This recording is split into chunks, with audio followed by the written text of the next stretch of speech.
পুৱতি তৰা ধাৰাবাহিকখনৰ আজি নিশা আহিবলগীয়া এপিছডৰ প্ৰমো মুকলি হৈছে। আজিৰ প্ৰমৰ প্ৰথম ভাগত আমি দেখিবলৈ পাইছোঁ বেদই কৈ আছিল, আৱেগত পৰি বিন্দুক মই অভাৱ অনাটনৰ পৃথিৱীখনলৈ ঠেলি দিলোঁ নেকি? কাৰণ ৰত্নই গাড়ী চলাই কেইটকা উপাৰ্জন কৰে সেইটো মই জানো। তাৰ পিছত আমি প্ৰমত দেখিবলৈ পাইছোঁ ৰত্নই কৈ আছিল, মানে তই মোক পইচা দি সহায় কৰিব বিচাৰিছ আৰু তই দিয়া পইচাৰে মই বিন্দুৰ ভৰণ পোষণ কৰিব লাগে। তাৰ পিছত আমি প্ৰমত দেখিবলৈ পাইছোঁ প্ৰিয়মে নিভানক কৈ আছিল, যিটো সঁচা মই সেইটোৱে কৈছোঁ। সেই বেদান্ত বোলা ল'ৰাটো যিয়ে বিন্দুক বিয়া পাতিম বুলি কৈছিল, সেয়া যে আপোনাৰে মানুহ আছিল সেয়া মই ভালদৰে জানো। কথাখিনি শুনি নিভানে আচৰিত হৈ পৰিছিল।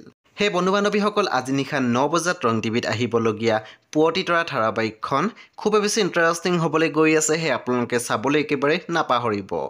পৰৱৰ্তী আপডেটৰ বাবে আপোনালোকে মোৰ চেনেলটো ছাবস্ক্ৰাইব কৰি কাষত থকা বেল আইকন টিপি দিবলৈ একেবাৰে নাপাহৰিব আৰু প্লিজ আপোনালোকে মোৰ ভিডিঅ' এটা লাইক কৰি দিব।